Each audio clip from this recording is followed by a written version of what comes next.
parte el capítulo 10 de los Hechos de los Apóstoles con un relato que yo lo considero notable. Mire, tome nota, y esto lo reparé hoy día, después de estar más de 40 años estudiando y leyendo y releyendo la palabra, me conmueve. Fíjese que en 2, 3 renglones, yo lo puse más separado, hay una descripción notable que ya le gustaría a usted de este ser humano.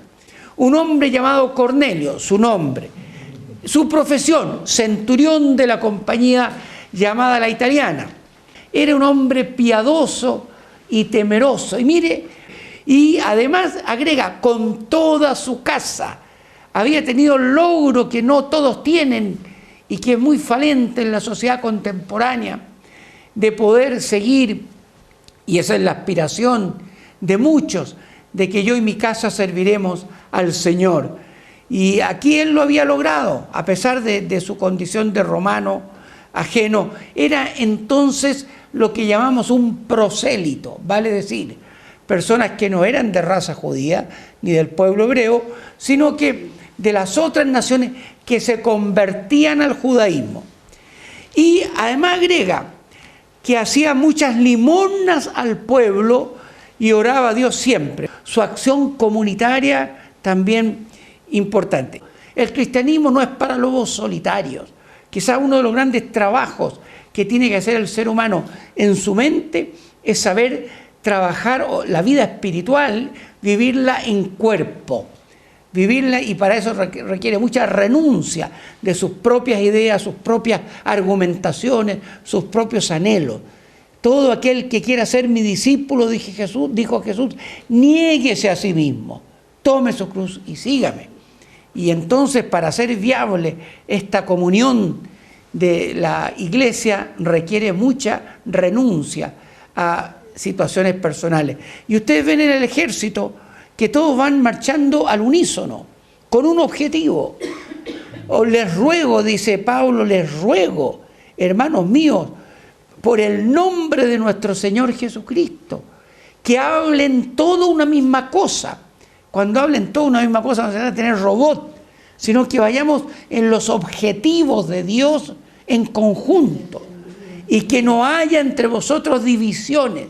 Si hay algo más doloroso en la vida espiritual, son las divisiones, que causan estrago porque los pecados personales afectan a la persona y su entorno familiar, pero las divisiones en las congregaciones, en las comunidades cristianas, afectan profundamente a las propias congregaciones, divide a las familias y escandaliza al mundo. Por eso que es tan abominable a los ojos de Dios y tan castigado por Dios ese tipo de acciones. En el ejército van todos juntos, sino que estén perfectamente unidos en una misma mente y parecer. Cuando nos sujetamos al Señor y a la palabra y al Espíritu, entonces vamos a ir teniendo esa unidad, cuando obviamente trabajamos con la humildad del corazón y extirpamos de los corazones toda raíz de soberbia y orgullo, que son las que van provocando estos males. Me hizo pensar también los logros, ese cuadro que se ve allí, como en armonía para ganar las batallas.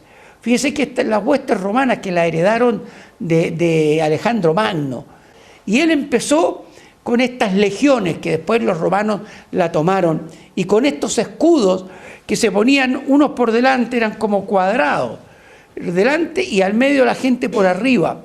Entonces dice que eran verdaderos tanques, equivale a los tanques de hoy día, que eran impenetrables por los arcos, y así marchaban todos juntos y se podían acercar al pueblo enemigo, a la ciudad que querían tomar o lo que fuese. Y así dice también en Filipenses: completad mi gozo sintiendo lo mismo, teniendo el mismo amor, unánimes, sintiendo una misma cosa. Y miren, que el Evangelio es poco sentimental. Fíjense que habla primero de mente. En el verso anterior que oímos, teniendo un mismo parecer, una misma mente, un mismo objetivo. Y ahora habla de los sentimientos, porque también los sentimientos, si no están santificados son traicioneros. Y uno se lleva por las empatías, antipatías, simpatías y una serie de sentimientos de afecto o desafecto que son parte de la naturaleza humana, y en cambio la Escritura nos dice estimando a los demás como superiores a él mismo. Bueno, un cuadro del centurión que me hizo pensar en estas dos aplicaciones para poder avanzar en esta historia, pero él tenía una formación rigurosa, recia, ruda, como es toda la formación militar. Y estaba en la ciudad de Cesarea. Cesarea era el puerto principal que existía, la capital fue Jerusalén, pero el puerto de Cesarea le pusieron ese nombre por asunto romano, porque fue construido. Es una ciudad tan importante que de partida ahí funcionaba, era el bastión del pretorio romano y de la autoridad que gobernaba toda la Palestina. Esa era la ciudad de Cesarea, y Cornelio era de este ámbito, de este ambiente, centurión, una alta autoridad del ejército. Y él vio claramente en una visión, se recalcó que era un hombre de oración, en una visión como a la hora novena del día, la hora novena, la hora sexta es mediodía, tipo 3 de la tarde, que un ángel de Dios entraba donde él estaba y le decía, Cornelio, lo llamó por su nombre. Y él mirándolo fijamente, atemorizado, dijo, ¿qué es, Señor? Inmediatamente percibió la presencia de Dios a través del ángel. Y le dijo, tus oraciones y tus limosnas han subido para memoria delante de Dios. Vuelve a repetir estas dos virtudes. Si hay algo dañino en el corazón del hombre, es una espiritualidad sin fruto. La fe sin obras es muerta. Cuando dice tus oraciones, tu espiritualidad, tu fervor hacia Dios, pero también tus frutos, tus actos, tu relación comunitaria han subido a la presencia del Señor. Han sido de tal envergadura que Dios se ha complacido con la actitud de este centurión, y entonces lo va a bendecir. Envía, y ahora lo instruye, envía pues hombres a Jope y haz venir a Simón, el que tiene por sobrenombre Pedro. Este posa en casa de cierto Simón curtidor, otro Simón que curtía cueros, que tiene su casa junto al mar. Él te dirá lo que es necesario que hagas. Ahora, esto que parece tan sencillo, Él te dirá lo que es necesario que hagas. No sabemos el futuro. Recibimos una instrucción del Señor y Él inmediatamente la toma de parte de Dios, pero ni siquiera Dios le dice, mira, haz esto, esto y lo otro, sino que haz venir a esta persona y ahí vas a saber qué es lo que Dios quiere. Como el Señor muchísimas veces, ¿cierto?, nos habla a través de las personas, a través de los actos normales que tenemos, que podríamos decir actos providenciales. Y muchas veces no tenemos discernimiento para entender el trato de Dios con la cotidianidad que nos va ocurriendo. Pero Dios es un Dios que se manifiesta en lo cotidiano. Piensa hoy día mismo lo que te ha ocurrido, lo que ha sido tu día en el día de hoy que estás escuchando esta palabra. Y si vas a afinar tu oído, tus ojos y tu corazón, podrás percibir cómo el Señor estuvo contigo, quizás diciéndote algunas cosas, quizás las dejaste pasar, no estuviste atento a la voz del Espíritu. Es hora de recapacitar, reconsiderar, pero Dios es el que nos habla por momentos de gracia, ¿cierto? Cada instante en su providencia. Y aquí entonces tenemos la fe de Cornelio, un hombre de fe que agregamos dentro de sus virtudes, de fe porque cree en la palabra, no la cuestiona, algo tan raro, anda a buscar un señor que por allá y él te va a decir. Ido el ángel que hablaba con Cornelio, llamó a 2 de sus criados y a un devoto soldado de los que le asistían, a los cuales envió a Jope después de haberles contado todo. Ya me imagino el centurión del ejército, en vez de decirle una destreza militar o una estrategia, le tiene que confesar: mira, estaba yo orando y me vino esta visión y me dijo esto, y anda. O sea, otra persona puede decir: este hombre está loco, este jefe, mi autoridad, me está pidiendo una locura, que vaya a tal ciudad, y se rayó. Mire lo que está diciendo, ¿cierto? Dentro del contexto, hay que situarse dentro de ahí. Les contó todo, significa toda la situación muy concreta. Y fueron. Y aquí llegaron a la otra ciudad, que, como se las mostré en el mapa, está más abajo, también a orilla del mar. Y este era otro puerto más antiguo. De este puerto aparece en el Antiguo Testamento. Es el puerto donde se embarcó Jonás. Y parte el libro del profeta Jonás diciendo: vino palabra del Señor a Jonás diciendo: levántate y anda a Nínive, aquella gran ciudad, pregona contra ella, porque ha subido su maldad delante de mí. Ahora subió la maldad también. Dice este mismo término cuando subió el clamor de los hebreos cuando estaban esclavizados en Egipto. Llega un momento en que Dios dice: ya, suficiente, y concede las cosas, ¿no? Y Jonás se levantó no para ir a Nínive, sino para huir de la presencia de Dios. Y esto, amados, tiene otra significación. Muchas veces la gente cree estar o piensa estar siguiendo una espiritualidad, asiste a la iglesia, canta en el coro, participa en los ministerios, pero su corazón está huyendo. Tiene situaciones adversas, está en desobediencia. Huir de Dios es estar en desobediencia de Dios. Y hay que tener muy en cuenta, porque yo me imagino a Jonás despidiéndose de eso. Me voy de viaje porque era profeta, que Dios me dijo que salga a tal ciudad. Y él fue, se despidió de toda su gente que lo conocía, se fue al puerto, se embarcó, pero en lugar de ir a Nínive, se fue a la otra dirección. Dice que Tarsis era en España, ¿no? O sea, al lado totalmente contrario de donde tenía que hacer su viaje, como dice aquí. Y descendió a Jope. Ahí aparece esta ciudad que hasta el día de hoy tiene este mismo nombre, este puerto que está aquí. Y halló una nave que partía para Tarsis y, pagando su pasaje, entró en ella para irse con ellos a Tarsis, lejos de la presencia del Señor. Todos creyeron que Jonás estaba pregonando en Nínive. Engañó a todos. Engañoso es, más que todas las cosas, el corazón del hombre. Por eso debemos cuidar muy bien qué es nuestro íntimo y secreto meditar, porque para Dios no hay nada oculto.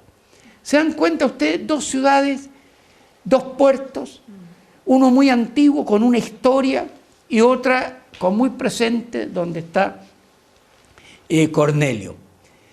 Al día siguiente de la visión de Cornelio, dice la Escritura, mientras ellos iban por el camino y se acercaban a la ciudad, los dos mensajeros que mandó y el soldado devoto, Pedro subió por otro lado, no tenía nada que hacer. Él dijo, subió a orar, cerca de la hora sexta, mediodía. Subió a orar en la azotea. Y tuvo hambre porque ya habían pasado 6 horas de la mañana. Y quiso comer. Pero mientras le preparaban algo, le sobrevino un éxtasis. No sé cómo será un éxtasis, yo no sé. Cada uno que pensemos que habrá sido un momento, pensemos de mayor intensidad con la presencia del Señor. Cada uno podrá.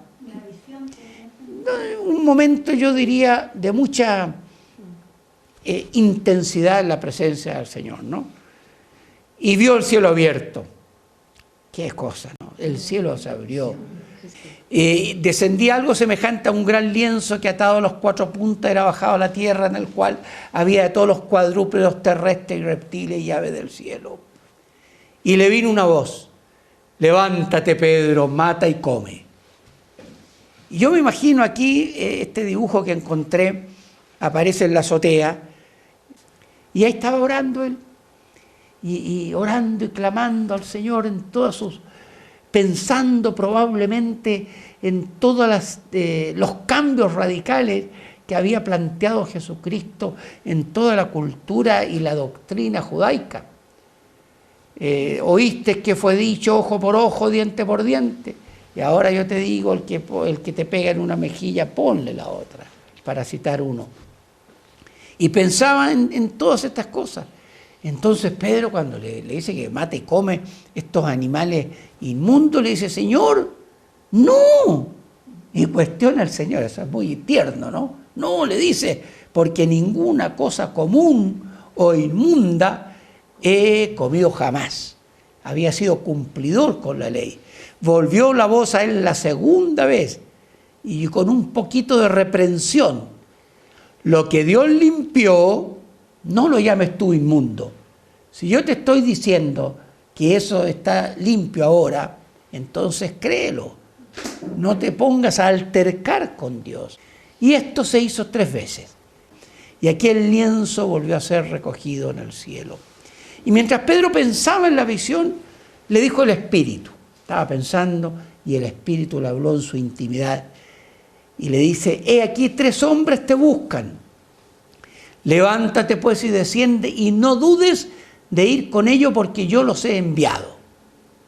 Ahí nuevamente hoy día está relatado de una manera muy fácil, pero yo veo aquí lo que hablábamos al comienzo, la cotidianidad del Señor en las cosas comunes. ¿Cuántas veces habrá gente que buscaba a alguien, ¿no?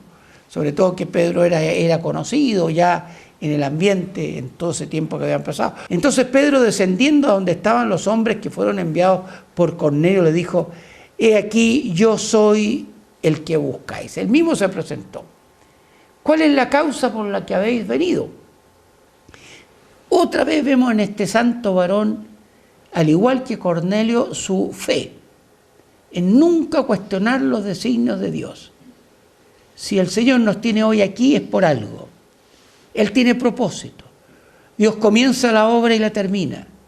Entonces vamos con fe adelante, esperando que suban nuestras plegarias, que suban nuestras limosnas, nuestras acciones, nuestra acción comunitaria, que cumplamos la misión que tiene la Iglesia de ir por todo el mundo, anunciar el Evangelio a toda criatura, discipularlas, enseñarles las palabras, evangelizar, discipular, propagar y no quedarnos en sí mismos. Yo doy gracias a la congregación Encuentro con Dios, que el Señor me honra en pastoral, porque está cumpliendo esta misión. Y estamos llegando a 60 ciudades en este minuto de nuestra patria sin saber cómo ni dónde, pero estamos sembrando. Y estamos llegando también fuera de Chile a lugares más recónditos y remotos, inimaginados. Y si seguimos con fe y oramos por esto, el Señor lo puede multiplicar como usted no es capaz de imaginar lo que Dios nos tiene preparado, porque amamos al Señor. Amén. Y también Pedro vemos esta misma actitud. Y le pregunta, ¿cuál es la causa? Porque ellos te buscan, ¿ah? Yo los he enviado, dice el Señor. ¿Qué mensaje me traen del Señor? Mire la actitud bonita. ¿Qué mensaje me traen del Señor? No lo dijo así, pero implícito está en estas palabras lo que hizo. Cornelio el centurión le explican, varón justo, temeroso de Dios, y que tiene buen testimonio en toda la nación de los judíos, ha recibido instrucciones de un santo ángel. Ya me imagino al soldado, ese soldado devoto, como había conocido todo, tenía que darle a Pedro la noción exacta. Y le dice, un santo ángel, yo acabo de tener un éxtasis, una visión acá de esto, mata y come. ¿Cómo ordeno, cómo compatibilizo, cómo encuadro en mi mente tan estrecha y tan, yo diría, ajustada a toda la historia judaica, todo lo que era el antiguo pacto, a todas estas cosas novedosas que estaban pasando? Ha recibido instrucciones, le dice, de un santo ángel, de hacerte venir a su casa para oír tus palabras. Y mire cómo el Señor le cambió totalmente su quehacer esos días. Él estaba ahí orando, no sé, quizás estaría pensando, Señor, ¿qué vas a hacer de mí ahora? ¿Cómo te sirvo mejor? El hecho es que lo manda a otra ciudad con estos mensajeros. Entraron a Cesarea y Cornelio los estaba esperando. Y esto a mí me conmovió porque es lo que añoramos y el Señor ha puesto con mucha fuerza en mi corazón, habiendo convocado a sus parientes y amigos más íntimos. Él convocó a sus amigos más íntimos. No les puede dejar al margen de la verdad de lo que el Señor ha revelado a nuestros corazones. La verdad de una salvación, la verdad de una condenación, la verdad de una misericordia, la verdad del perdón de los pecados. Y él entonces, por eso que era piadoso y era temeroso de Dios. Hemos hablado de la atalaya, somos responsables y no cumplimos nuestro rol. Y aprovechaba cada martes, como le hemos pedido, en cada reflexión, o vaya a alguna casa, participe, o invite a otras personas. Salga de la comodidad de que diga, este martes es para mí, desde la camita, tranquilo, tomando un cafecito en mi casa. Agréguele a eso su familia, agréguele a sus amigos íntimos, agréguele a invitar a otras personas, y va a ver usted el crecimiento explosivo que el Señor nos va a dar como iglesia, y usted se va a sentir muy satisfecho, porque dice la Escritura que es sabio el ganador de almas, el que se dispone para que el Señor obre en los corazones. Así que me conmovió esto, la actitud de este centurión, un prosélito, que no tenía todo el bagaje, un injertado en el judaísmo, y con un temor de Dios, una certeza de la gracia de Dios, que él no paraba. Primero tenía bien sujeta a toda su casa en amor, en piedad, en persuasión, en argumentación, que se desprende todo aquello, porque no era la vida espiritual no se gana solamente por una arbitrariedad de orden, digamos de autoritarismo, sino que con mucho amor, con persuasión, hablarás de ella a tus hijos cuando te levantes en la mañana, cuando salgas al mediodía, a la noche, ¿cierto? Los pondrás en los dinteles, lo escribirás en los dinteles y pilares. Es el concepto de Dios. Así que aquí es emocionante ver cómo Cornelio reúne y salió a recibirle cuando vio a Pedro y se postró a sus pies. Claro, dijo, va a llamar a este Simón, yo pienso que ya había escuchado. Levántate, pues yo mismo también soy hombre, ¿cierto? Que quería adorarlo a él. Y hablando con él entró y halló a muchos que se habían reunido. Tenía ahí un Grammy, tenía un buen Grammy en su casita, ahí una buena cantidad de personas que fue, y esto fue relevante. Saben que aquí se marca, con este episodio, se marca un hito en la historia del Evangelio. Y le voy a explicar por qué con claridad, que lo relata el mismo pasaje. Bueno, dice, todos nosotros estamos aquí, le dice Cornelio, en la presencia de Dios. Mire cómo su grado de discernimiento espiritual, para oír todo lo que Dios te ha mandado. Entonces Pedro, abriendo la boca, dijo, en verdad comprendo que Dios no hace acepción de personas, sino que de toda nación se agrada del que teme y hace justicia. Pero en resumen le presenta el Evangelio y le dice, Dios no hace acepción de personas, ahora será en toda nación. Ya el judío no será la nación sola, portadora de la verdad y de la gracia de Dios, sino que de toda nación, raza, lengua, pueblo y nación, dice, del que teme y hace justicia. Nuevamente habla del temor de Dios, principio de sabiduría, y actúa y hace justicia. Todos los que en él creyeren recibirán perdón de pecados por su nombre. Mientras aún hablaba Pedro, este discurso el que está un poquito más extenso ahí, pero mientras él hablaba, dice aquí, el Espíritu Santo cayó sobre todos los que oían el discurso. Y los fieles de la circuncisión que habían venido con Pedro. Aquí vemos que Pedro no viajó solo, sino que esta comitiva se hizo acompañar con algunos judíos que eran rigurosos con la circuncisión. Que ustedes saben que el primer concilio, poco más adelante, en el capítulo 15 de los Hechos, se dirime este pleito, que decían que aún los prosélitos, los que se convertían a Cristo, tenían que circuncidarse en la carne. Y había entonces la controversia, y estos eran fieles de la circunstancia, o sea, eran duros, o sea, tenían su mente todavía en el antiguo pacto, en la antigua ley, que era condición de que todo aquel que sea del pueblo de Dios tenía que circuncidarse, como lo hizo Abraham con sus hijos y toda su descendencia. Y quedaron atónitos de que también sobre los gentiles se derramase el don del Espíritu Santo.